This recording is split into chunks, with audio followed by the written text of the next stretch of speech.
Ladies and gentlemen, the story you are about to see is true. The names have been changed to protect the innocent.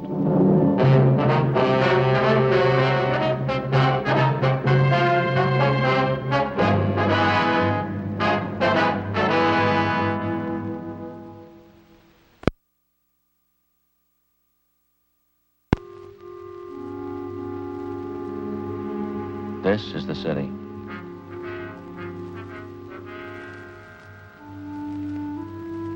One of the biggest in the United States. Spreads out in all four directions like a broadloom rug. To the south and west, it's the downtown business district. To the east, the industrial area. Los Angeles, California. It's pretty much like your town.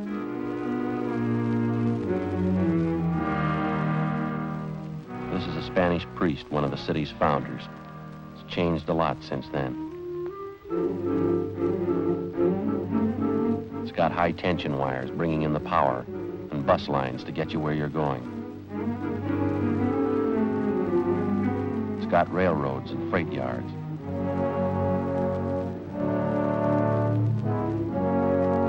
Churches. Any kind you want. Public parks and lakes. It's got a police department and a city hall. This is where I work. I'm a cop.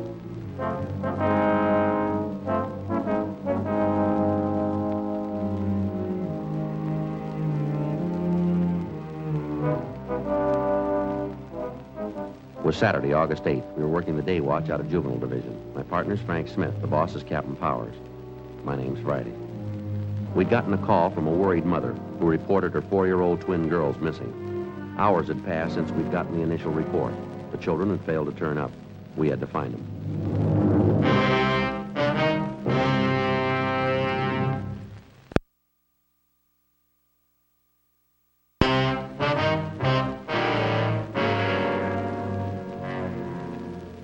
I told you all that on the phone. Have you found them yet?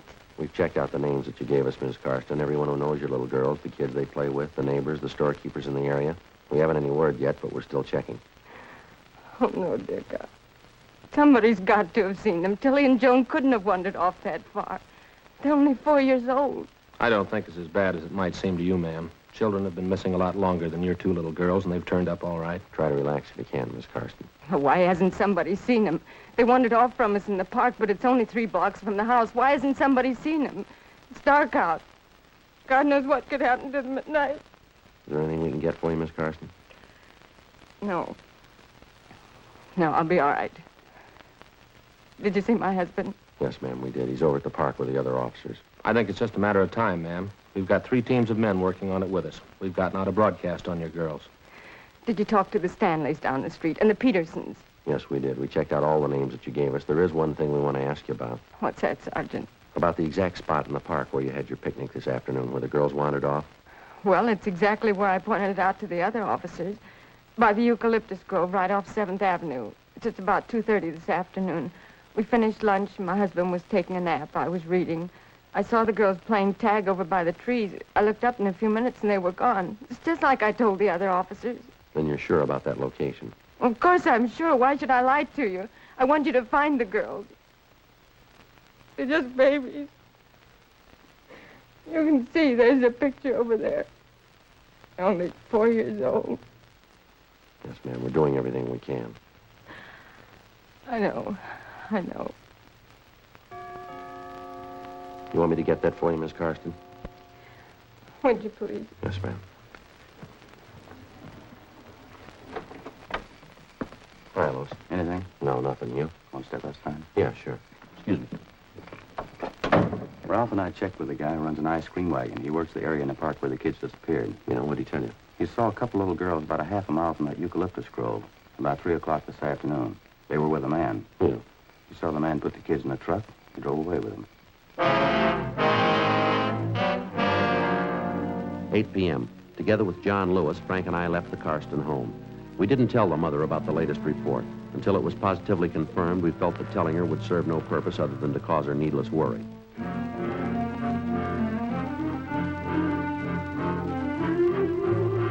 We drove over to the park to talk with the ice cream vendor, a Mr. George Comanches.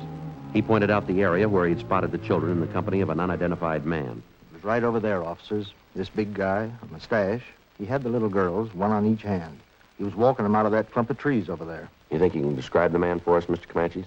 I didn't look that close. I thought he was the father. The kids were sniffling, you know, maybe like they'd been crying. Better check the ground over by those trees, huh, Lewis? Yeah. Stan, Ralph. Didn't you notice anything at all about this man, Mr. Comanches? I mean, except his mustache? Well, a big man, big shoulders, work shoes, tan shirt, tan pants. How about the color of his hair? Some kind of distinguishing marks, maybe? No, I don't know. I thought he was the father.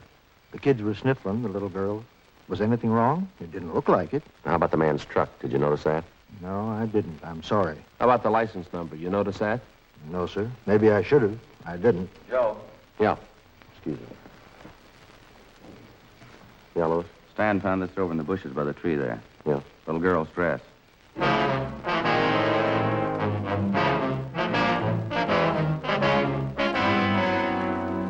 8:28 p.m.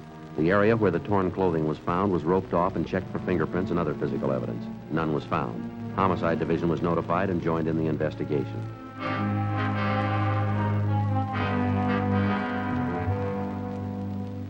The dress was taken down to Lee Jones of the crime lab for examination.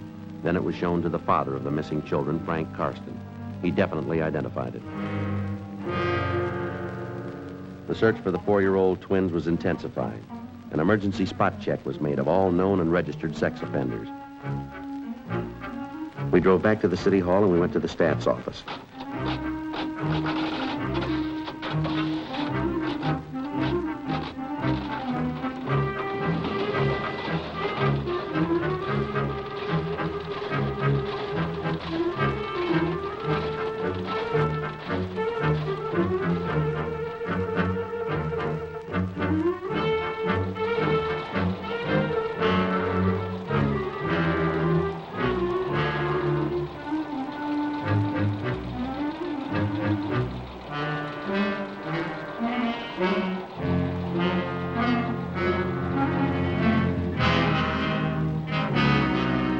From the hundreds of names, the stats office came up with one that might possibly tie in. He was listed as George Harris Lytell Gramberg. His address was at the south end of 7th Avenue, close by the park area where the Karsten twins had disappeared. Gramberg was described as tall, well-built, dark hair with a mustache. We found him at his work, a small bar out in the Wilshire district. He played the Hammond organ. Yes, that's right. I live on 7th Avenue, right across the street from the park. What's the matter this time? Missing juveniles. Can you tell us what you did today starting at noon, Gramberg? I don't know if I can or not. I don't keep a daily log, you know. They didn't tell me I had to do that. Just tell us where you were between noon and 6 tonight. That's all we want to know. Well, that's quite a bit, don't you think? Suppose I told you I was playing canasta with a maiden aunt. Would that shock you? Well, you look, mister, we're not in the mood for smart answers. You just tell us where you were, that's all. I don't know why you always have to bother me every time something happens. You made your own reputation. We didn't. What about it? I left my apartment about 11:30 this morning. I went down to the Union Hall and paid my dues. Had lunch with some friends at the Blue Pigeon out on Wilcox, and then we went on tour at one of the studios. All right? Will your friends confirm that story for you? Well, no, they won't. They left town tonight, took the 8:15 train to San Francisco. Well, what about it, Gramberg? Who is going to vouch for your story?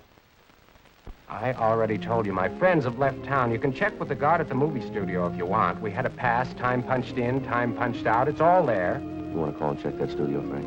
Yeah. I don't mean to be rude, Sergeant, but I always did feel that registration business was unfair. Is that so? Yes, grossly unfair. Well, how do you suggest we keep track of you? Well, why do I have to be kept track of anyway? You know as well as I do your record. Oh, it was all a lie. I hardly even touched that kid. I paid my time anyway. Why can't you give me a break? Every time something happens to a kid, I get a cop on my neck. Were you in the 7th Avenue Park at any time today, Gramberg? What? I said, were you in the 7th Avenue Park at any time today? Matter of fact, I was. Yes, I took a walk there. What time was that? I don't know. I left my friends after lunch. I came home to freshen up about 1:30, I guess. I was in the park about 1:45, 2 o'clock. Only stayed a few minutes. When'd you leave? About 2:15. You went from the park to meet your friends at the studio, did you? Exactly right, yes. Did you see 2 dark-haired little girls while you were in that park? No, I didn't see anybody. I was by myself. You're sure of that, are you? Of course I'm sure. Even if I did see him, it wouldn't mean anything. I don't molest kids. I don't get along with them, that's all. But I wouldn't hurt a little kid. I never could. No one says you have. I know that, but I just want you to know how I feel. Maybe I don't get along with kids, but I couldn't hurt them. Little girls especially. I like kids, really. Yeah. Joe? Yeah. See you in a minute? Yeah. Did you talk to the studio? Yeah, I checked with the guard. What do you have to say? Gramberg was there from 2:30 to 4:30. Yeah. His alibi's good.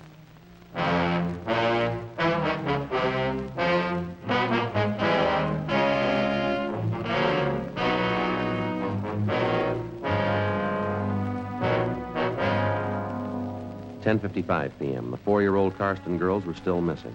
A special detail of men from homicide had been assigned to a general canvass of the stores and homes in the park area. All the residents were questioned. No one had seen the children. 11:20 p.m. We stopped to call the office. Hello, Lieutenant Hartgrove. This Friday. No, we just talked with him. He's clear. Yeah. They did, huh? When? Next week. Right. We'll get right over it. Right. Well, looks like the waiting's over. What do you mean? Office just got a call from Valley Division a few minutes ago. Yeah. The little girls, they've been found.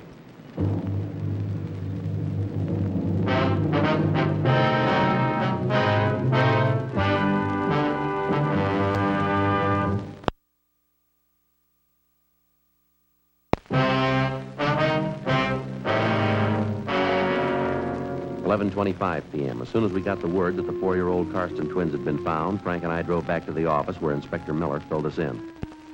A few minutes past 11 p.m., a motorist out in the valley spotted 2 small girls walking hand in hand along a deserted side road off Ventura Boulevard. Their clothing was dirty and torn. They were alone. The motorist picked them up and took them to the Valley Division station where the girls were identified. We sent out a partial cancellation on the APB. The twin girls were taken to Georgia Street Receiving Hospital where they were treated for cuts and bruises. Then they were returned to their home. The doctor reported that both girls had been molested. The search for the abductor went on. Late the next day, Frank and I, together with a policewoman, drove out to the Karsten home to talk to the twins. We had no luck at all. They were still shaken up from the excitement and the shock of their experience. It was the same thing this morning when I tried to question them. They just don't want to talk about it. Oh, it must have been horrible for them. They tell you anything at all, Mrs. Karsten? Well, Joan just refuses to talk about it. She says the man was big. That's all I could get out of her. Tilly seems a little more willing to talk, though. She's always been a little bit more forward than Joan ever since they were babies. I see. Could she add anything at all to what your other little girl told you about the man? She told her father the man had a mustache. Now, that probably impressed her because my husband wears one, too. I'm pretty certain she's right about that. I can usually tell when she's making things up. Mm-hmm. Now, how about the way the man was dressed, his clothes? No, they didn't mention anything in particular.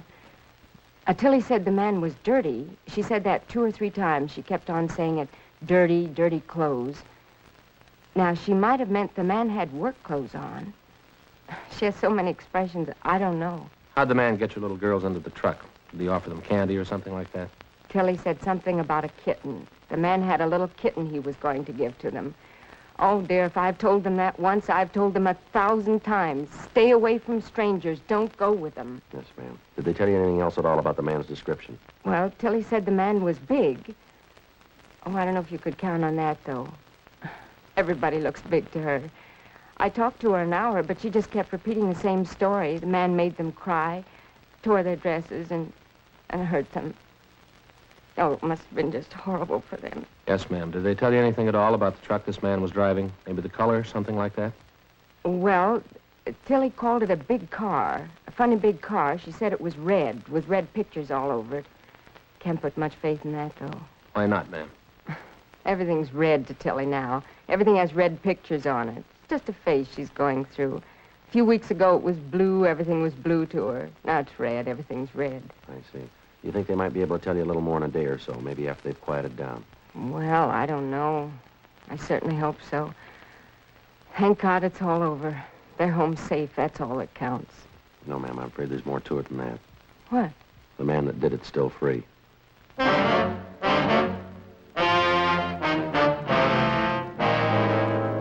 Monday, August 10th. The search for the suspect went on. All of us, the men from juvenile and homicide divisions, were pretty much feeling our way in the dark. Repeated questioning of residents living in the area where the abduction took place netted us nothing. Our two star witnesses, the 4-year-old twins, were able to contribute very little. We stayed on it. Another 3 days of pounding the pavement, knocking on doors, and asking stock questions led us nowhere.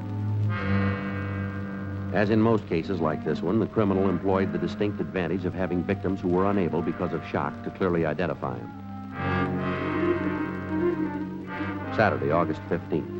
In the late afternoon, we got a call from a Bernice Hopper, a real estate agent in the West Hollywood area. 4:15 p.m. Frank and I drove out to interview her. Excuse me, officers. I've just got to find that listing book first. Go right ahead, Miss Hopper. It's just got to be here someplace. It was only yesterday morning. I remember distinctly.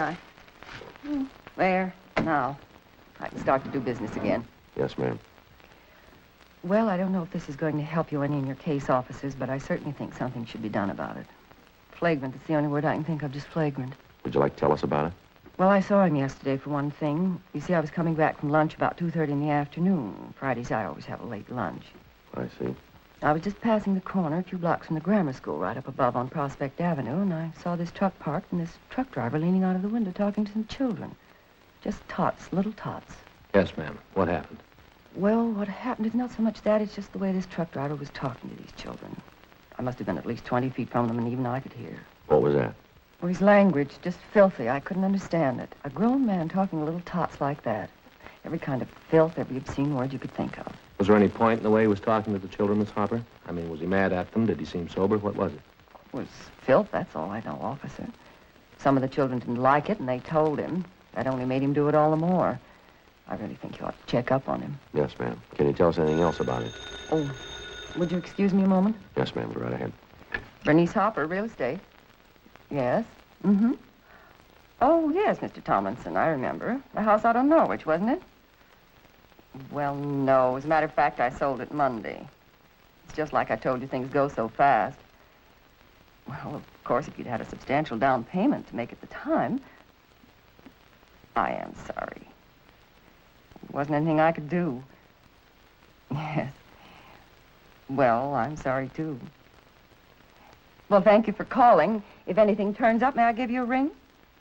Mm-hmm. No, I have the number out. All right, sir. Thank you very much, and I am sorry. Right. Goodbye. Oh, my. Everybody wants something for nothing. They want houses, but they don't show their money. Poor kids, though. Saw a house out on Norwich, thought the down payment was too high. Now they've got the money and the house is sold. Yes, ma'am. Now, where was I? About the truck driver you saw, Miss Hopper. Oh, yes. Well, after hearing that talk of his, I just copied down the license number of the truck. Got it right here in my desk.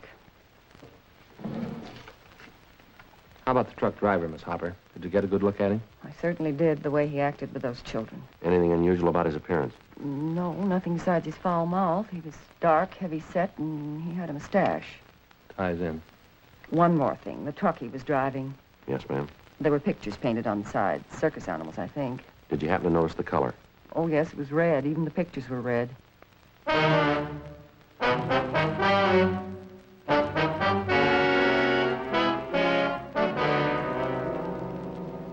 4:45 p.m. We took the license number of the truck which Bernice Hopper had given us and drove back to the office to check it through DMV. We found the truck was registered to a commercial baking firm in the south end of town.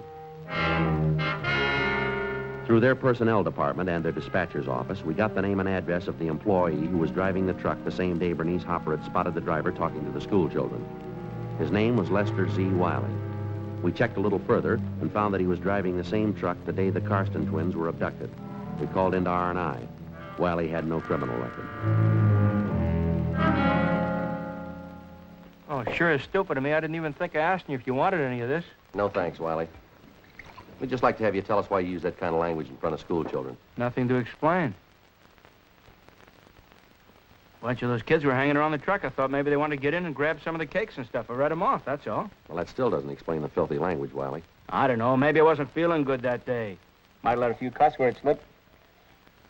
I didn't mean anything by it. I like kids. You usually make deliveries up around the school area, Wiley? Well, once in a while, yeah, I get around quite a bit. That's not what they tell us down where you work. You had no business in the neighborhood of that school. Your delivery route's in the other end of town. So I can't drive where I want, huh? I get the deliveries made. What are they squawking about? I'd like to know what you were doing up in that neighborhood. I was on my lunch hour. I drove up to see a friend. I got a friend living near the school. What's the matter anyway? Don't you think you've had enough of that? Look, you're not telling me what I have to do in my house. This is my house. If I want a glass of wine, I have it. You're not telling me what to do. All right, Wiley, take it easy. Take it easy, nothing. I talked to you two guys long enough. There's the door. You're not coming in here telling me what to do. You better get your coat. We'll talk downtown. We're not talking anyplace. Now get out. Get out of this house right away. Are you afraid your story's not going to hold up? I don't know what you're talking about. You're trying to frame me. Don't you think I know that? Now, that doesn't make much sense, does it? Why should we want to frame you? I know what you're getting at. I know just what you're getting at. Those two little girls last week, you're going to say I took them. You're going to say I did things to them. Well, I didn't. I didn't have anything to do with it. Didn't you? No, I didn't. Look, I'm sorry, huh? Why don't you sit down? I didn't mean what I said. I guess I just got nervous. Sure, Wiley, we understand. Why don't you let me get you a couple of glasses? Have some of this wine. Warms you up. It's good. No, that's all right, Wiley. We'd just like to have you straighten us out on a couple of things. Yeah? Where were you between 12 noon and 11 p.m. last Saturday? That's the day that somebody picked up those two little girls, isn't it? Yeah, that's right.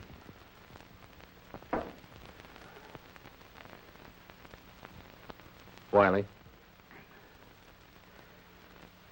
I don't know. I was making deliveries like I always do. Up to 11 o'clock at night? I was a little late, yeah. Nothing unusual, though. That's so. Uh-huh. Another working day, that's all. Hey, it's good wine.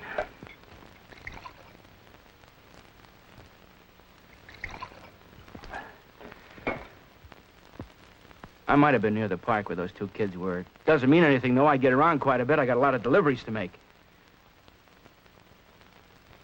How about it, Wiley? Huh? Did you grab those two little girls?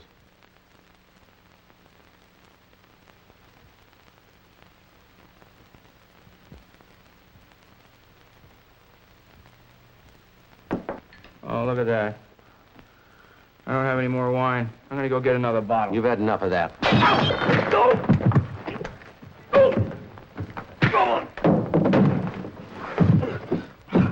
Come on, get up. You all right, Frank? Get out!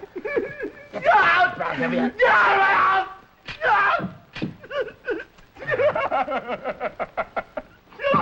Get out! Get out of my house!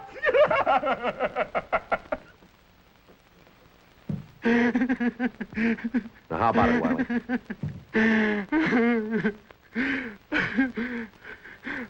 What's the use? It's no good at all. All right, you want to tell us about it? I didn't mean it, that's all. I didn't mean it. It's just that once in a while something goes wrong with me. I like kids. I like them too much, I guess. I didn't mean to hurt them. You ready to go now? Anything you say. I thought I had it with me when I grabbed the kids. What? I thought it was in my coat pocket. I'm glad I lost it. Glad you lost what? My pocket knife. I was going to kill him.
On December 10th, trial was held in Department 98, Superior Court of the State of California, in and for the County of Los Angeles. In a moment, the results of that trial.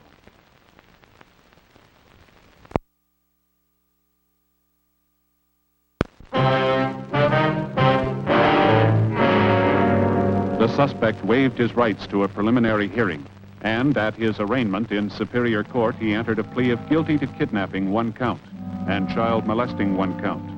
Child molesting is punishable by imprisonment in the state penitentiary for a period of from 1 year to life. Kidnapping is punishable by imprisonment in the state penitentiary for a period of not less than 1 nor more than 25 years.